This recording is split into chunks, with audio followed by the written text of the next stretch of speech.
This week on Fishing Canada, we're going to start off with some structure fishing on Lake Couchiching just outside of Orillia, Ontario. Then we're off to the sunny south again in pursuit of the ultimate largemouth bass, this time Tenoroc Game Reserve. So don't go away, we'll be back in just 1 minute. Yes, we're in for some good fishing Canada. Welcome to Fishing Canada, folks. My guest today is a good fishing buddy of mine, Brian Bremner, and probably one of the best structure fishermen that I know. Well, thank you very much, Ange. We're going to cover some of the important points of fishing structure, and also maybe even break the word down, structure. Everybody seems to when you talk structure, you're talking mountains and buildings and everything else. So maybe we can just clarify that today, Brian. Sure. Make it a little simpler. All right. So that we can all understand it. Sounds good to me. We're going to be fishing two different pieces of structure today: an old railway track and some riprap. Correct. Some rubble, boulders and whatnot in the water. And the conditions are just right for it. Perfect. Let's go. Let's do it. All right.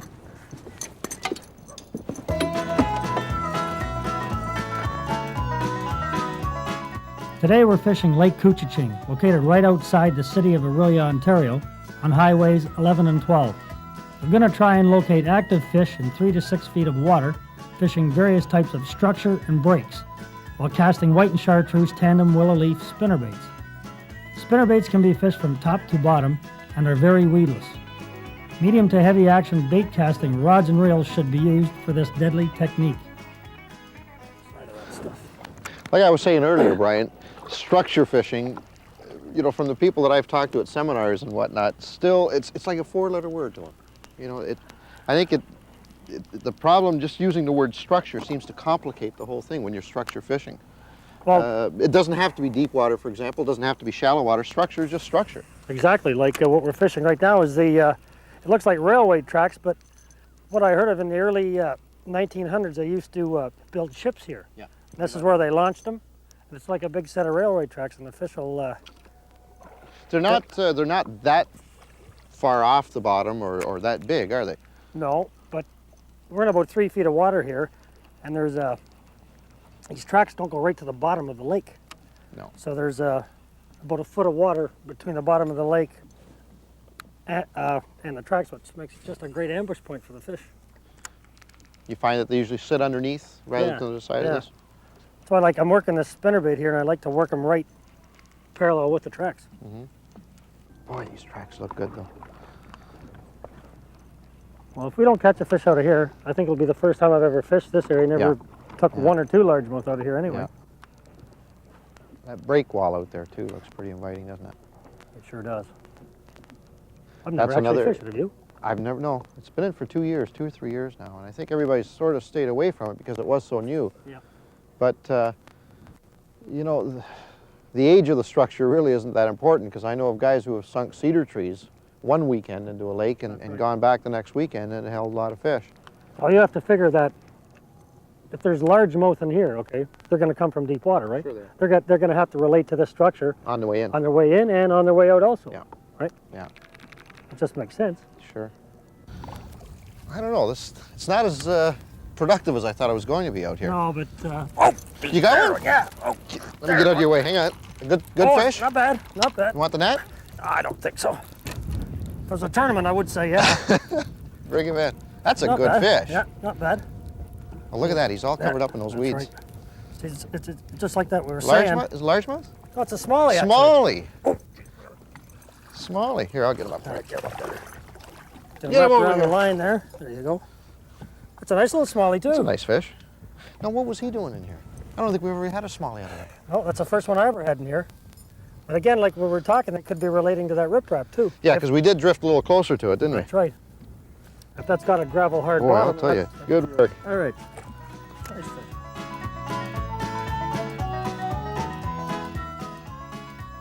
They put this in about 2 years ago. I remember when they redeveloped this whole waterfront area. Yeah. This was one of the main projects, and it was about 2 years ago. And it's funny because as soon as they put it in, of course, the first thing that I did was come out and try and fish it.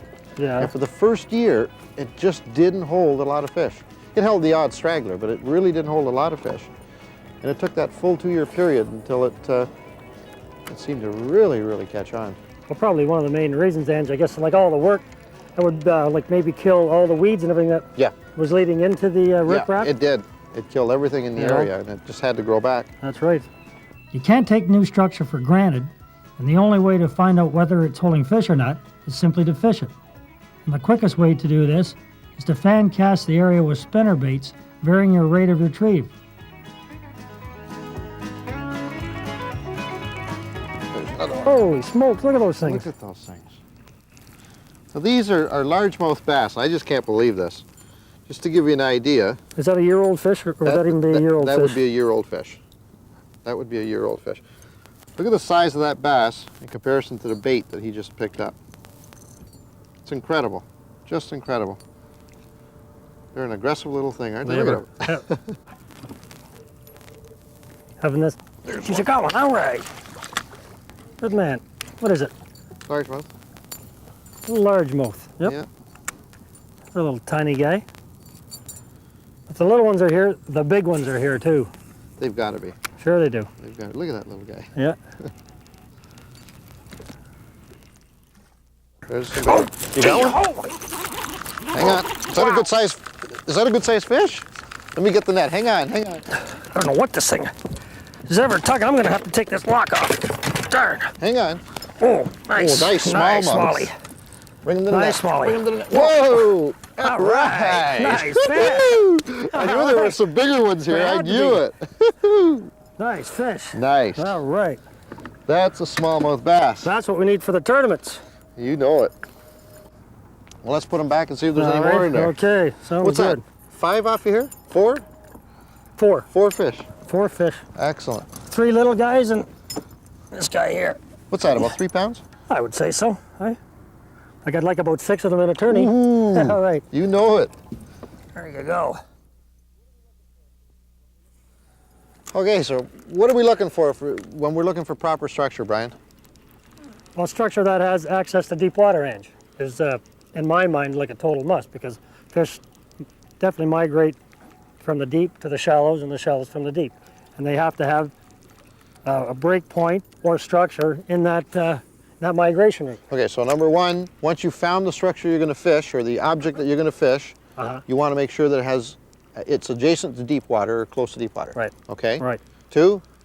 Well, 2, that it has lead-in cover. Okay. You can have something as adjacent to deep water, but if it doesn't have any lead-in cover like pads, cabbage weed, The weeds we've got here. exactly, or stump field, anything like that. So then- something to link the structure with the deep Exactly. water and weeds or pads or anything of that nature. That's right, because the fish don't go on a right. There's one just jumped right Yeah, up there. right out in the middle.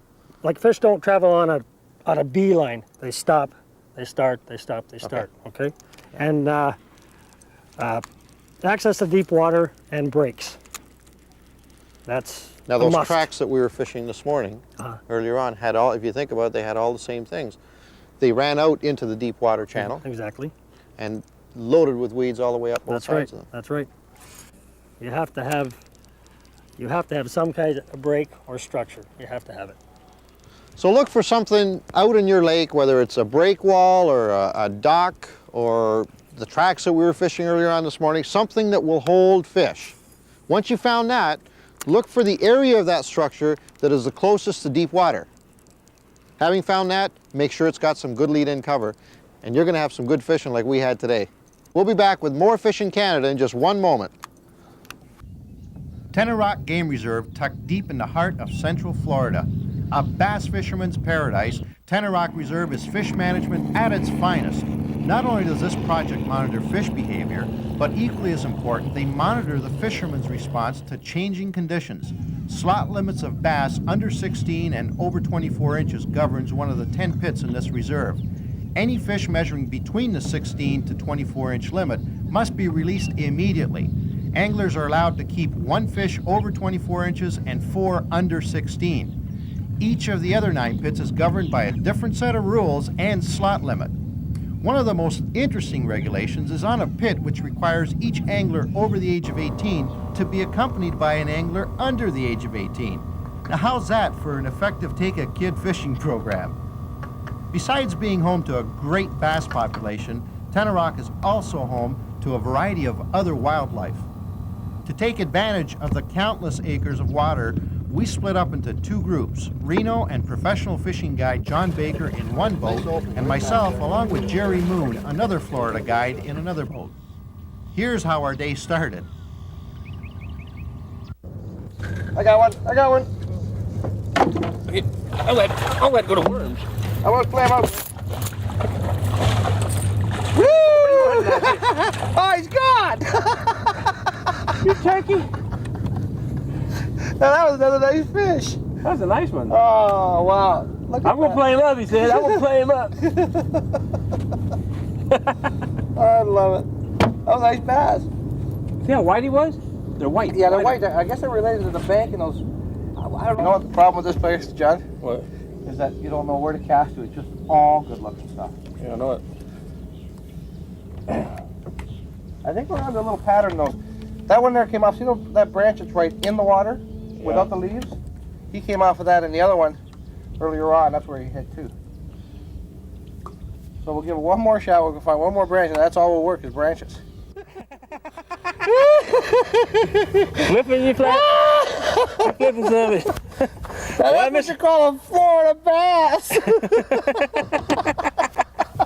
Hey, we better fix this live well over here. I tell you what, I think it's too. Look at him. Now that's a nice fish. Look how white they are. Boy, he hit it fast, didn't he? Boy, did he just, as soon as it hit the water, kaboom. You know, we should have stayed here all morning, you know it? We should have stayed here all morning. Any cover over their head, That's it. just like us in a rainstorm. That's it. Yeah, that's a real good analogy. Well, that's simple folk have simple way of saying things, see? Well, that's But you know, it's true. And fish are no different than we are. yeah. When They was the want last to be as time you were? comfortable as they can. When was the last time you were standing out in the middle of a street during a windstorm or something, or a Right. rainstorm? You find cover. Sure you did. Why we live in a house. And bass are the same way. As a rule, they're going to be sitting under something.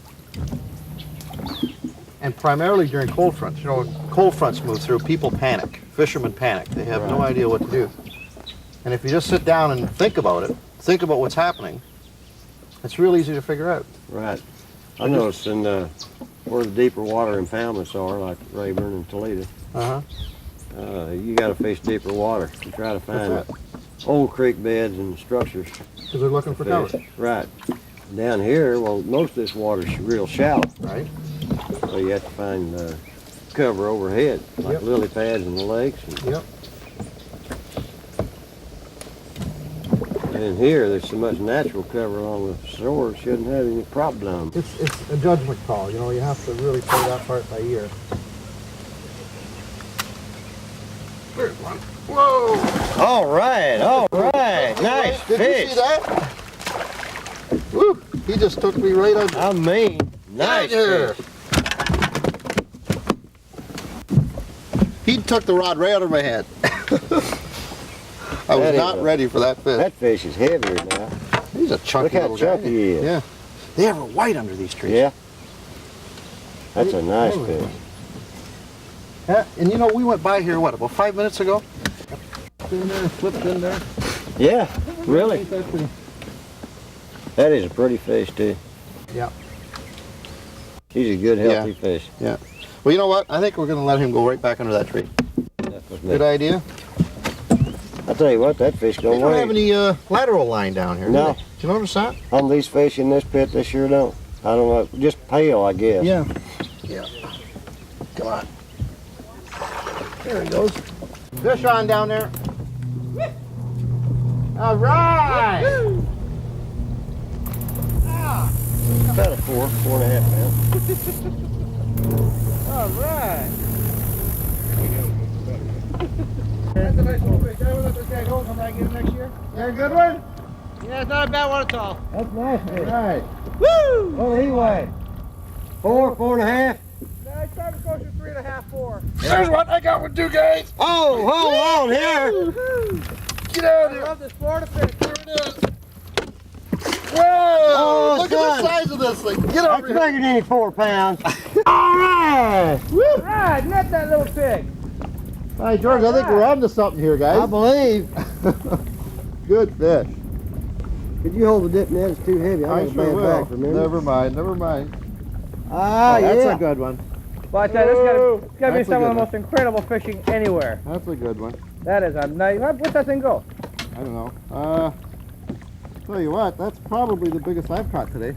That is Oh, a yeah. nice. What's that? 6 pounds, 7 pounds? About 7. Wow, what a fish! About 7. Let's keep it. Let's hang on to him till we can measure him up against your hog.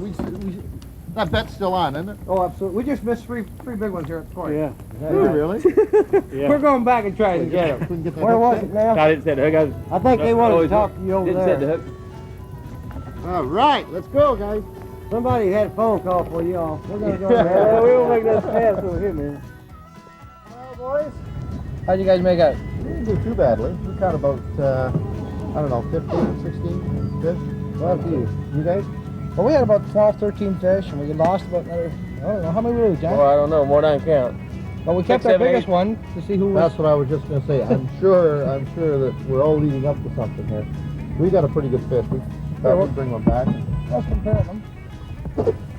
Just get one good one? Just one good one is what we really got. The rest were all 5 and 6 pounds. Oh, there was some good fish out there, though. I want to tell you. You got a bigger one than this, you got a real hog. That's a nice fish. Yeah, it is pretty. But I think I got. Oh, that's a beauty fish. They're Yeah? nice, both nice fish. Well, I guess that one's Will mount. going on the wall. Let's put this one away. That's good. She deserves to be let go, I'll tell you that much. Nice fish. They sure are. Boy, they're fat. There she goes. Woo. Welcome back to Fishing Canada. Today's Conservation Corner deals with the pros and cons of competitive fishing. At Fishing Canada, we strongly believe in live release for any fish that isn't going on a dinner plate or the wall plaque. Keeping this in mind, we'd like to address the issue of fishing derbies versus tournaments, both of which are becoming very popular in Canada. The major difference between the two, of course, is the live release format provided by tournaments. During the countless derbies across Canada, thousands of fish are brought into the weigh stations dead. Unfortunately, most of them don't make it onto the wall or the dinner plate. And we feel that such derbies create a senseless waste of our valuable game fish stock. But Reno and I are both very close to this debate since we've been fishing tournaments for over 5 years now.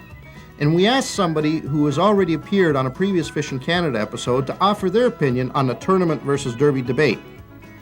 Here's Rick Morgan of the Ontario Federation of Anglers and Hunters. The problem with derbies is that there's an absolute no upper limit on the number of fishermen that can be there or how many fish they can catch, other than, of course, the legal creel limits. And what you end up with is a lot of fishermen who might ordinarily not be fishing that body of water on that weekend out there taking an unduly high number of fish. There's no doubt about it that in some cases the number of fish taken during one weekend derby is more than that lake can produce over the entire year.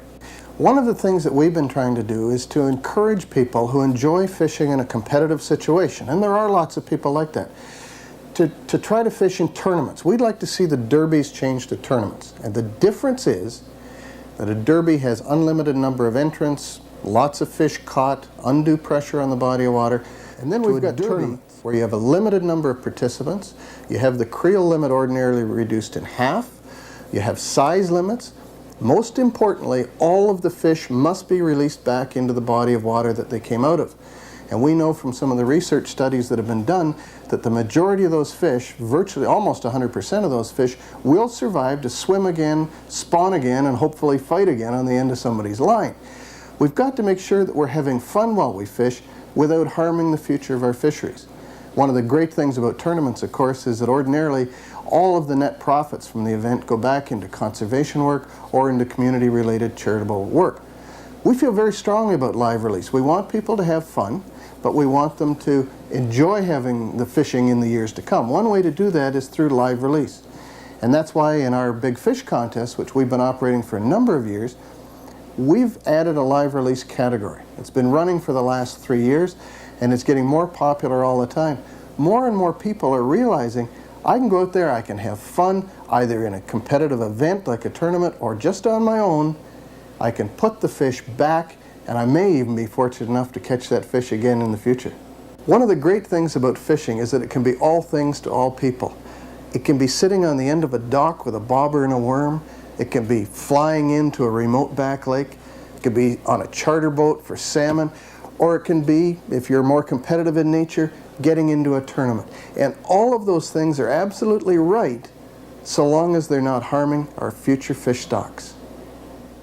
Come on.